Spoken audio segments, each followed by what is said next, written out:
हरे कृष्णा, राधे राधे। सभी भक्तों को सादर प्रणाम। भक्तों, आज के इस वीडियो में हम एकादशी से जुड़ी समस्त बातों के बारे में विस्तार पूर्वक चर्चा करेंगे। भक्तों, यदि आप सबने अभी तक चैनल को सब्सक्राइब नहीं किया है तो जल्द ही कर लें, जिससे आपको मिलने वाली सभी वीडियो की जानकारी तुरंत ही मिल सके। भक्तों, इस वीडियो में हम जानेंगे एकादशी किसे कहते हैं, एकादशी व्रत कब शुरू करना चाहिए, कितने व्रत करें, व्रत के नियम, क्या खाएं क्या ना खाएं, व्रत खोलने की विधि, उद्यापन कब और कैसे करें, एकादशी व्रत में क्या करना चाहिए और क्या नहीं करना चाहिए, पूजा विधि, संपूर्ण एकादशी तिथियों का वर्णन, एकादशी में तुलसी तोड़नी चाहिए या नहीं तोड़नी चाहिए, इन सभी बातों के बारे में हम विस्तार पूर्वक इस वीडियो में चर्चा करने वाले हैं। तो भक्तों, देरी ना करते हुए चलिए वीडियो शुरू करते हैं।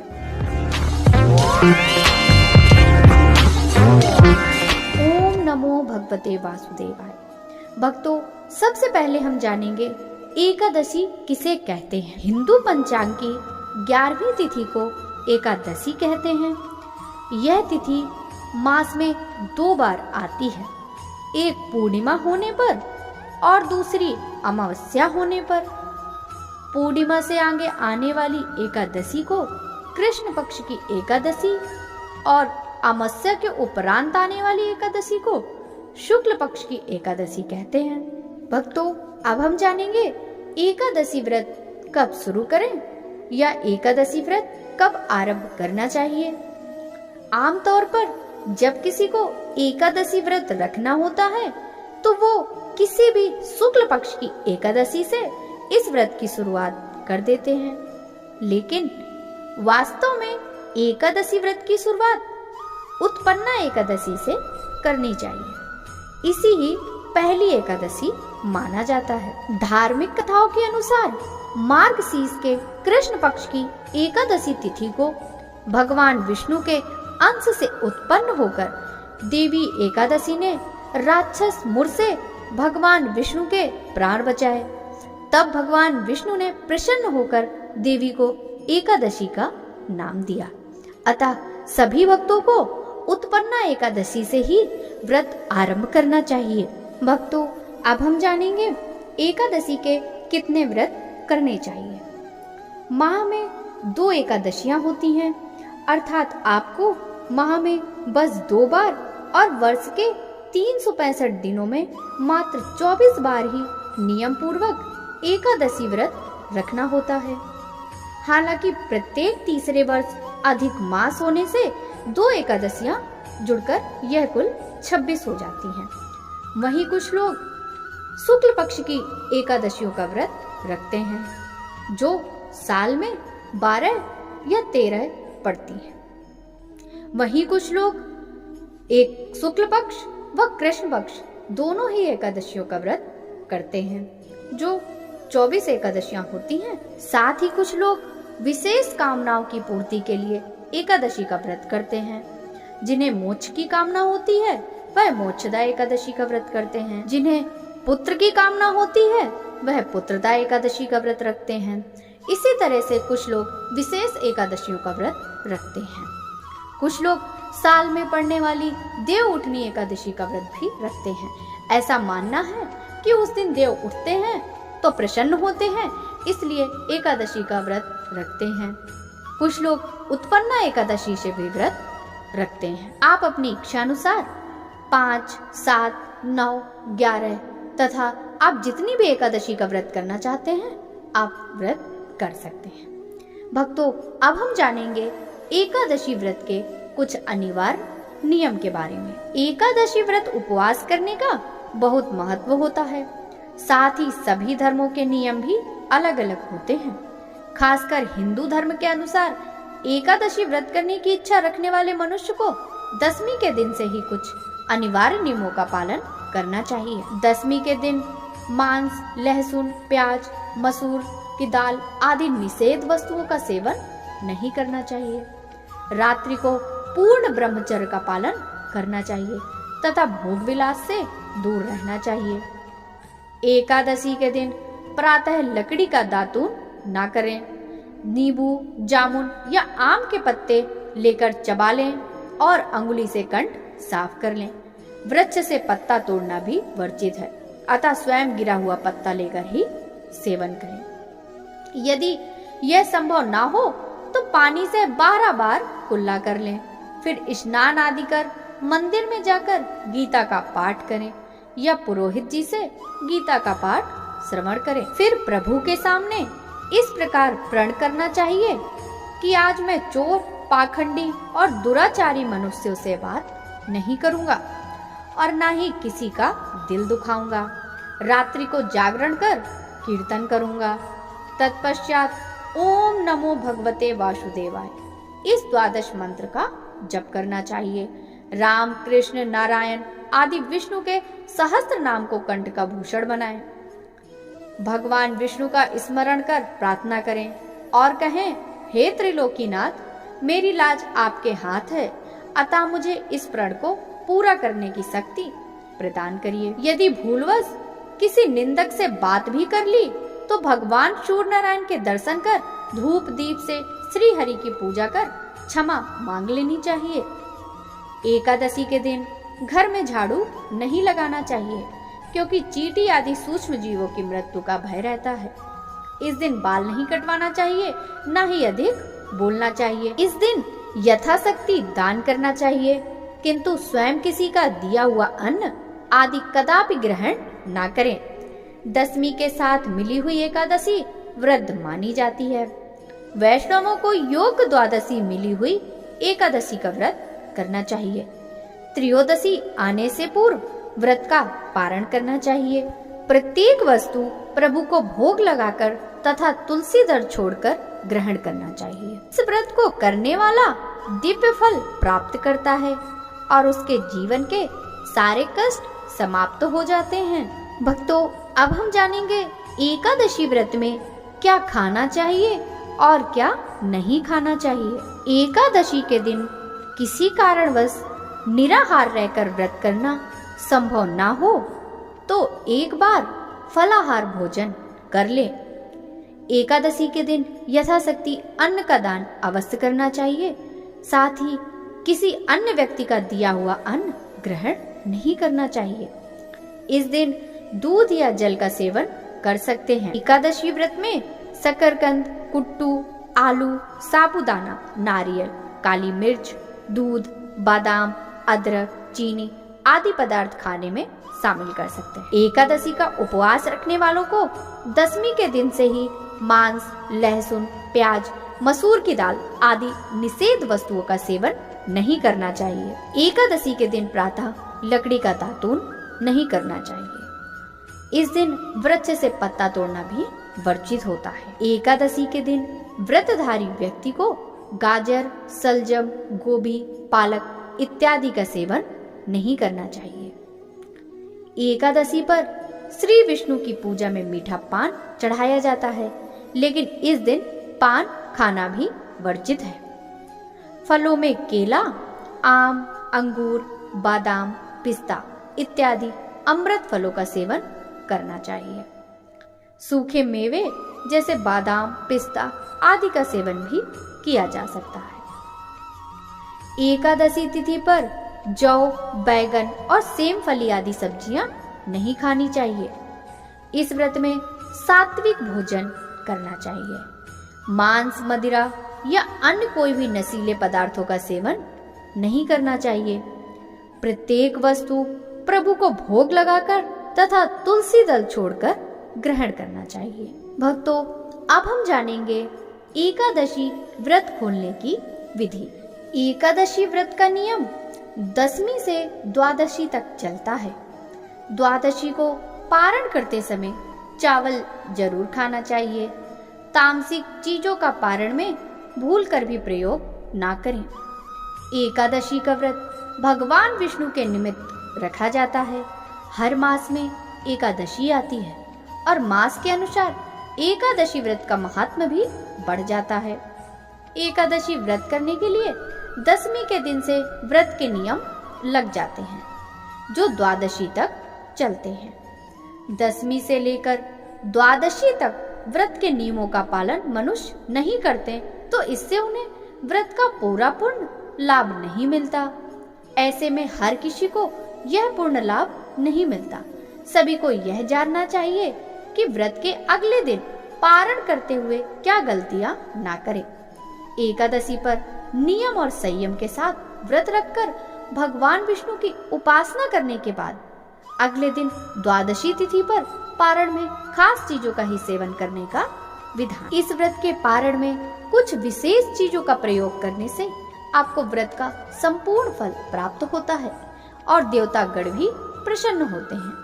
तो आइए जानते हैं क्या क्या चीजें हमें व्रत में खानी चाहिए और नहीं खानी चाहिए। भगवान विष्णु को तुलसी बेहद प्रिय है और उनकी पूजा में यदि तुलसी ना हो तो वह पूजा या भोग ग्रहण नहीं करते। इसलिए भगवान विष्णु के किसी भी व्रत में तुलसी का प्रयोग अवश्य करें। और एकादशी व्रत के पारण के लिए भी आप तुलसी पत्र को अपने मुख पर डाल सकते हैं। आंवले के पेड़ पर भगवान विष्णु का वास होता है, इसलिए आंवले का भी विशेष महत्व होता है। एकादशी व्रत का पारण आंवला खाकर करने से अखंड सौभाग्य, आरोग्य और संतान सुख की प्राप्ति होती है। एकादशी व्रत के पारण पर चावल जरूर खाना चाहिए। एकादशी व्रत के दिन चावल खाना मना होता है, लेकिन द्वादशी के दिन चावल खाना उत्तम माना जाता है कि इस दिन चावल खाने से प्राणी रेंगने वाली जीव की योनि में जन्म पाता है। लेकिन द्वादशी को चावल खाकर व्रत का पारण करने से इस योनि से भी मुक्ति मिल जाती है। सेम की सब्जी को कफ और पित्त नाशक माना गया है और व्रत के पारण के लिहाज से भी यह उत्तम माना गया है। ऐसे में सेम धार्मिक और स्वास्थ्य के हिसाब से बेहद पारण भोज माना गया है। व्रत पारण में जो भी भोजन पकाया जाता है उसमें घी का प्रयोग करना चाहिए।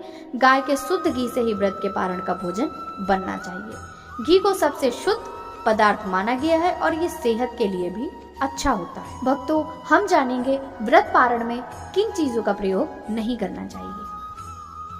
मूली, बैगन, साग, मसूर दाल, लहसुन, प्याज आदि का पारण में प्रयोग निषिद्ध है। बैगन पित्त दोष को बढ़ाता है और उत्तेजना वर्धक होता है, तो वहीं मसूर की दाल को अशुद्ध माना गया है। मूली की तासीर ठंडी होती है, इसलिए यह व्रत के ठीक बाद सेहत के लिए सही नहीं होती।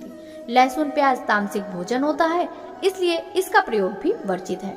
माना जाता है इसे खाने से उत्तेजना, क्रोध, हिंसा और अशांति की भावना मन में आती है। व्रत पारण में भगवान श्री हरि को प्रिय लगने वाली तुलसी, आंवला या सात्विक भोजन करके व्रत पारण करना चाहिए। भक्तों, हम जानेंगे एकादशी व्रत उद्यापन कब और कैसे करना चाहिए। सनातन धर्म में एकादशी के व्रत का काफी महत्व है। इसका उद्यापन देवताओं के प्रबोध समय में ही एकादशी व्रत का उद्यापन करना चाहिए।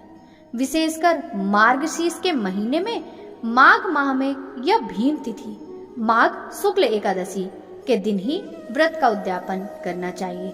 चातुर्मास में उद्यापन नहीं करना चाहिए। जब आपकी 24 एकादशियां पूर्ण हो जाती हैं, तब आप इसका उद्यापन कर सकते हैं। एकादशी उद्यापन में श्री विष्णु जी का चित्र अथवा मूर्ति होनी चाहिए। पुष्पमाला, नारियल, सुपारी, आंवला, बेर, अन्य ऋतुफल, धूप, घी, पंचामृत बनाने के लिए कच्चा दूध, दही, घी, शहद और शक्कर चाहिए। चावल, तुलसी, गोबर, केले का पेड़, मिठाइयाँ इत्यादि भी होनी चाहिए। एकादशी व्रत के दिन ब्राह्मणों को भोजन करवाना चाहिए। पूजन कितना भी बड़ा या छोटा हो, सभी व्रतियों को श्रद्धा के साथ इसे करना चाहिए। एकादशी व्रत का उद्यापन किसी योग आचार्य के मार्गदर्शन में करना चाहिए। उद्यापन में 12 माह की एकादशियों के निमित्त 12 ब्राह्मणों को पत्नी सहित निमंत्रित किया जाता है। उद्यापन पूजा में तांबे के कलश में चावल भरकर रखें। अष्टदल कमल बनाकर भगवान विष्णु और लक्ष्मी का षोडश उपचार पूजन किया जाता है। पूजन के बाद हवन होता है। सभी ब्राह्मणों को फलाहारी भोजन करवाकर वस्त्रदान आदि दिया जाता है। किसी भी व्रत की पूर्णता तभी मानी जाती है जब विधि विधान से उसका उद्यापन किया जाए। उद्यापन करना इसलिए भी आवश्यक है क्योंकि हम जो व्रत करते हैं उसके साक्षी तमाम देवी देवता, यक्ष, नाग आदि होते हैं। ऐसे में उद्यापन के दौरान की जाने वाली पूजा और हवन से उन सभी देवी देवताओं को उनका भाग्य प्राप्त होता है। इस दौरान किए जाने वाले दान दक्षिणा से व्रत की पूर्णता होती है और मन इच्छा का फल मिलता है। भक्तों, अब हम जानेंगे एकादशी व्रत में क्या करना चाहिए और क्या नहीं करना चाहिए। एकादशी के दिन सुबह जल्दी उठकर नहाएं और स्नान के बाद भगवान विष्णु के सामने व्रत और दान का संकल्प लेना चाहिए। दिन भर कुछ नहीं खाना चाहिए।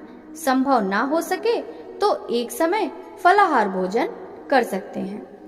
दिन में मिट्टी के बर्तन में पानी भरकर दान करना चाहिए। किसी मंदिर में भोजन या अन्न का दान करना चाहिए। सुबह शाम तुलसी के पास घी का दीपक जलाना चाहिए और तुलसी की परिक्रमा भी करनी चाहिए। शाम को भगवान विष्णु और देवी लक्ष्मी की विधि विधान से पूजा करनी चाहिए। इस दिन व्रत करने वाले व्यक्ति को सुबह देर तक नहीं सोना चाहिए। गुस्सा नहीं करना चाहिए। घर में किसी भी तरह का वाद विवाद या क्लेश से बचना चाहिए। लहसुन, प्याज और अन्य तरह की तामसिक चीजों से बचना चाहिए। किसी भी तरह का नशा नहीं करना चाहिए और ब्रह्मचर्य का पालन करना चाहिए। ईमानदारी से काम करना चाहिए और गलत कामों से बचना चाहिए। अब हम जानेंगे एकादशी व्रत की पूजा विधि के बारे में। एकादशी के दिन ब्रह्म वेला में भगवान को पुष्प, जल, धूप, दीप, अक्षत से पूजन करना चाहिए। इस व्रत में केवल फलों का ही भोग लगाया जाता है। इस व्रत में दान करने से कई लाख गुना वृद्धि फल की प्राप्ति होती है। एकादशी पर धूप, दीप, नैवेद्य आदि 16 सामग्री से भगवान श्री कृष्ण का पूजन तथा रात में दीप दान करना चाहिए। प्रातः जल्दी उठकर स्नान आदि से निवृत्त हो जाएं। घर के मंदिर में दीप प्रज्वलित करें। भगवान विष्णु का गंगा जल से अभिषेक करें। भगवान विष्णु को पुष्प और तुलसी दल अर्पित करें। अगर संभव हो तो इस दिन व्रत भी अवश्य रखें। भगवान की आरती करें। भगवान को भोग लगाएं। इस बात का विशेष ध्यान रखें कि भगवान को सिर्फ सात्विक चीजों का भोग लगाया जाता है। भगवान विष्णु के भोग में तुलसी को अवश्य शामिल करें। ऐसा माना जाता है कि बिना तुलसी के भगवान विष्णु भोग ग्रहण नहीं करते। इस पावन दिन पर भगवान विष्णु के साथ माता लक्ष्मी का पूजन करना चाहिए। इस दिन भगवान विष्णु का अधिक से अधिक ध्यान करना चाहिए।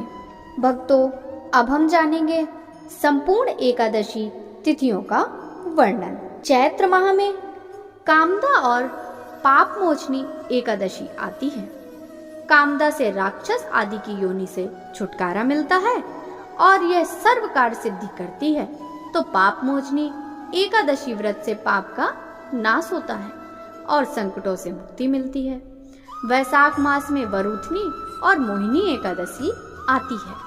वरुथनी सौभाग्य देने वाली, सब पापों को नष्ट करने तथा मोक्ष देने वाली है। तो मोहिनी एकादशी विवाह, सुख, समृद्धि और शांति प्रदान करती है। साथ ही मोह माया के बंधनों से भी मुक्त करती है। ज्येष्ठ माह में अपरा और निर्जला एकादशी आती है। अपरा एकादशी व्रत से मनुष्य को अपार खुशियों की प्राप्ति होती है तथा समस्त पापों से मुक्ति मिलती है। और निर्जला का अर्थ निराहार और निर्जल रहकर व्रत करना होता है। इसके करने से हर प्रकार की मनोरथ की सिद्धि होती है। आषाढ़ माह में योगिनी और देवसैनी एकादशी आती है। योगिनी एकादशी से समस्त पाप दूर हो जाते हैं और व्यक्ति पारिवारिक सुख पाता है। देवसैनी एकादशी का व्रत करने से सिद्धि प्राप्त होती है। यह व्रत सभी उपद्रवों को शांत कर सुखी बनाता है। श्रावण माह में कामिका और पुत्रिका एकादशी आती है। कामिका एकादशी का व्रत सभी पापों से मुक्त कर जीव को कुयोनि से प्राप्त नहीं होने देता।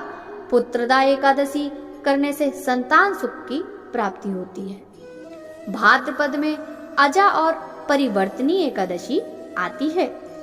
अजा एकादशी से पुत्र पर कोई संकट नहीं आता, दरिद्रता दूर हो जाती है, खोया हुआ सब कुछ पुनः प्राप्त हो जाता है। परिवर्तनी एकादशी के व्रत से सभी दुख दूर होकर मुक्ति मिलती है। आश्विन माह में इंद्रा एवं पापाकुंसा एकादशी आती है। पितरों को अधोगति से मुक्त देने वाली इंद्रा एकादशी के व्रत से स्वर्ग की प्राप्ति होती है, जबकि पापाकुंसा एकादशी से सभी पापों से मुक्त कर अपार धन, समृद्धि और सुख की प्राप्ति होती है। हर वर्ष आश्विन माह के शुक्ल पक्ष की एकादशी तिथि को पापाकुंसा एकादशी मनाई जाती है। इस दिन जगत के पालनहार भगवान विष्णु जी की पूजा उपासना का बड़ा महत्व है। इस शुभ अवसर पर विष्णु जी के पद्मनाभ स्वरूप की पूजा की जाती है।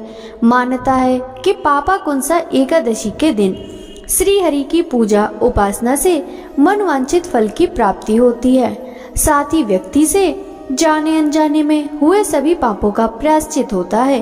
कहा जाता है कि पापाकुंसा एकादशी का व्रत रखने से जातक को 1000 अश्वमेघ यज्ञ और 100 शूर यज्ञ करने के समान शुभ फलों की प्राप्ति होती है। तो चलिए भक्तों, ऐसे में जानते हैं पापाकुंसा एकादशी की सही तिथि, पूजा विधि और महत्व के बारे में। पापाकुंसा एकादशी की पूजा विधि।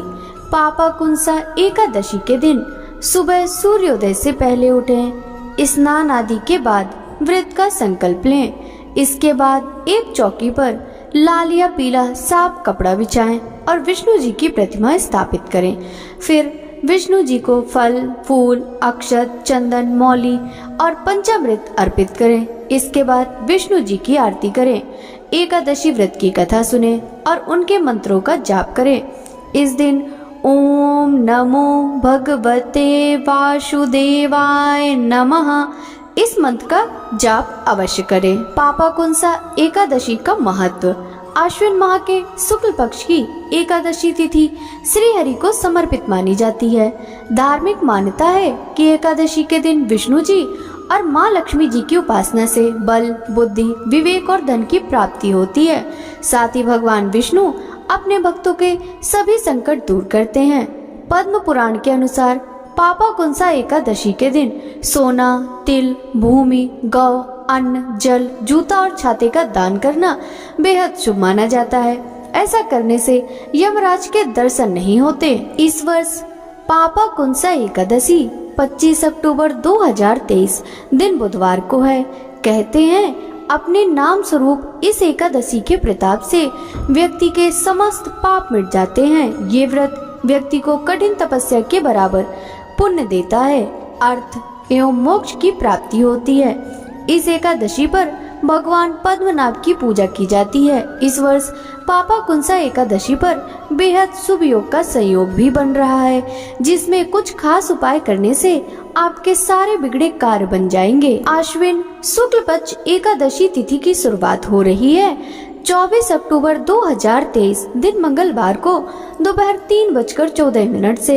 वहीं आश्विन शुक्ल पक्ष एकादशी तिथि समाप्त होगी 25 अक्टूबर 2023 दिन बुधवार को दोपहर 12:32 पर। पापाकुंसा एकादशी का व्रत 25 अक्टूबर 2023 दिन बुधवार को ही रखा जाएगा। 25 अक्टूबर 2023 दिन बुधवार के दिन सूर्योदय सुबह 6:16 पर और सूर्यास्त शाम 5:29 पर होगा। उस दिन ब्रह्म मुहूर्त सुबह 4:40 से सुबह 5:28 तक रहने वाला है। अमृत काल सुबह 6:53 से सुबह 8:21 तक रहेगा। वहीं राहु काल का समय 11:52 से दोपहर 1:16 तक रहने वाला है। द्वादशी तिथि शुरू होगी 25 अक्टूबर 2023 दिन बुधवार को दोपहर 12:32 पर। वहीं द्वादशी तिथि का समापन 26 अक्टूबर 2023 दिन गुरुवार को सुबह 9:44 पर हो जाएगा। 26 अक्टूबर 2023 दिन गुरुवार को सूर्योदय सुबह 6:16 पर और सूर्यास्त शाम 5:28 पर होगा। ब्रह्म मुहूर्त सुबह 4:40 से सुबह 5:28 तक रहेगा। वहीं अभिजीत मुहूर्त सुबह 11:30 से 12:14 तक रहने वाला है। वहीं राहु काल का समय दोपहर 1:16 से दोपहर 2:40 तक रहेगा। राहु काल का समय अशुभ मुहूर्त में गिना जाता है। इस समय सभी पूजा पाठ के कार्य वर्जित माने गए हैं, क्योंकि किसी भी पूजा का कोई भी पुण्य फल प्राप्त नहीं होता। पापाकुंसा एकादशी पर इस साल वृद्धि योग, रवि योग और त्रिग्रही योग का संयोग बन रहा है। वृद्धि योग में बहुत शुभ माना जाता है। इस योग में किए गए काम पूजा सफल होती है, कार्य में वृद्धि होती है। त्रिग्रही योग के प्रभाव से जातक को धन और सुख की अनुभूति होती है। एकादशी का व्रत ग्रहों के असर को भी काफी हद तक कम कर देता है, क्योंकि एकादशी का व्रत सीधा प्रभाव मन और शरीर दोनों पर पड़ता है। वहीं वृद्धि योग 24 अक्टूबर 2023 को दोपहर 3:40 से 25 अक्टूबर 2023 को दोपहर 12:18 तक रहेगा। रवि योग 25 अक्टूबर को सुबह 6:28 से दोपहर 1:30 तक रहेगा। त्रिग्रही योग जब 3 ग्रह एक राशि पर विराजमान होते हैं तो त्रिग्रही योग बनता है। पापाकुंसा एकादशी पर मंगल, सूर्य और बुध तुला राशि में विराजमान होंगे, इससे त्रिग्रही योग बनेगा। पापाकुंसा एकादशी व्रत पारण का समय 26 अक्टूबर 2023 दिन गुरुवार को सुबह 6:28 से सुबह 8:43 तक रहेगा। इसी शुभ समय में आप पारण कर सकते हैं। तो अब हम जानेंगे पापाकुंसा एकादशी पर किए जाने वाले उपाय के बारे में। पापाकुंसा एकादशी पर पीपल के पेड़ की पूजा करने से माँ लक्ष्मी प्रसन्न होती हैं। इस दिन पीपल के पेड़ की जड़ में दूध मिश्रित जल चढ़ाएं और धूप दीप जलाकर विधिवत पीपल के पेड़ की 7 बार परिक्रमा करें। मान्यता है कि इससे धन संबंधी हर परेशानियां खत्म होती हैं और धन लाभ के योग बनते हैं। तो आशा करती हूँ कि आपको इस वीडियो से मिली जानकारी अच्छी लगी होगी। यदि यह वीडियो आपको पसंद आया हो तो वीडियो को लाइक कर ज्यादा से ज्यादा भक्तों के साथ शेयर कीजिएगा। साथ ही वीडियो के कमेंट बॉक्स में ओम नमो भगवते वासुदेवाय जरूर लिखिएगा, जिससे भगवान विष्णु की कृपा दृष्टि सदा सर्वदा आप सभी पर इसी प्रकार बनी रहे। आपसे मिलते हैं एकादशी व्रत से जुड़े अन्य महत्वपूर्ण वीडियो के साथ ही हमारे चैनल पर पापाकुंसी एकादशी व्रत की कथा श्रवण करना बिल्कुल भी मत भूलिएगा। तो आपसे मिलते हैं अगली वीडियो में। सभी भक्तों को हरे कृष्णा, राधे राधे, हर हर महादेव।